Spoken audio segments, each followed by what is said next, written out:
एक बार एक राजा शाम को अपने राज्य में घूमने निकला। पूरे राज्य में सब कुछ देखता जा रहा था।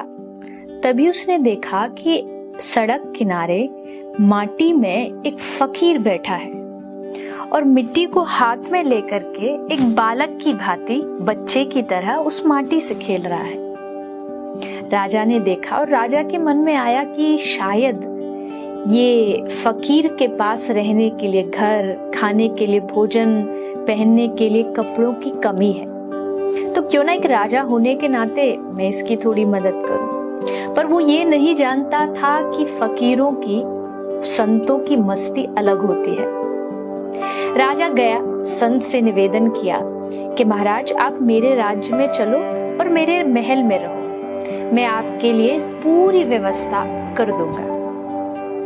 फकीर मुस्कुराए और राजा से कहा कि ठीक है, अगर तुम मुझे अपने साथ ले जाना चाहते हो तो मेरी 4 शर्तों को तुमको मानना पड़ेगा। अगर वो शर्त तुम्हें मंजूर है तो मैं साथ चलूंगा।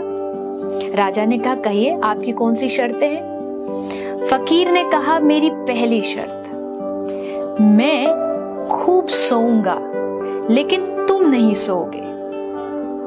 राजा बड़ा आश्चर्यचकित हुआ, फिर कहा कि चलो कोई नहीं, आप शर्तें आगे बताइए। फकीर ने कहा मेरी दूसरी शर्त है कि मैं खूब खाऊंगा पर तुम नहीं खाओगे। और मेरी तीसरी शर्त है मैं अच्छे अच्छे वस्त्र पहनूंगा पर तुम नहीं पहनोगे। और मेरी चौथी सबसे महत्वपूर्ण शर्त है कि 24 घंटे तुम मेरे पास रहोगे और मुझे छोड़ करके कहीं नहीं जाओगे। अब राजा ये सुनकर के हंसने भी लगा और गुस्सा भी आया, ये कैसी शर्तें हैं। अरे मैं 24 घंटे आपके साथ रहूंगा, आपका ध्यान रखूंगा, तो फिर राज्य को कौन संभालेगा। और वैसे भी आप खाओ, आप पहनो और मैं कुछ भी ना करूं, ऐसे कैसे हो सकता है।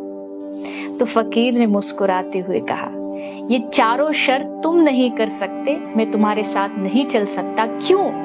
क्योंकि तुम एक राज्य के बादशाह हो और तुम मुझे ये देने के लिए तैयार नहीं हो। पर तुम जानते हो मेरा बादशाह यानी मेरा भगवान ये सब शर्तें मंजूर करता है। वो खुद नहीं खाता पर मुझे खिलाता है, वो खुद कभी नहीं सोता पर मुझे सुलाता है। और सबसे बड़ी बात 24 घंटे हर क्षण हर श्वास में वो मेरे साथ रहता है। वो भगवान मुझसे कभी दूर नहीं जाता। तो जब मेरे पास इतना बड़ा बादशाह है तो मैं तेरे साथ चल करके क्या करूं। राजा शर्मिंदा हो गया। सचमुच यकीन मानिए इस दुनिया में अगर सबसे बड़ा कोई बादशाह और आपका सबसे बड़ा कोई हितैषी है तो वो एकमात्र आपके भगवान है। हर रोज सुबह उठ करके उन्हें धन्यवाद दीजिए कि वो आपको खिलाते हैं, सुलाते हैं, आपके साथ हर क्षण रहते हैं। और एहसास करते रहिए कि भगवान हमेशा आपके साथ मौजूद है। जय श्री राधे।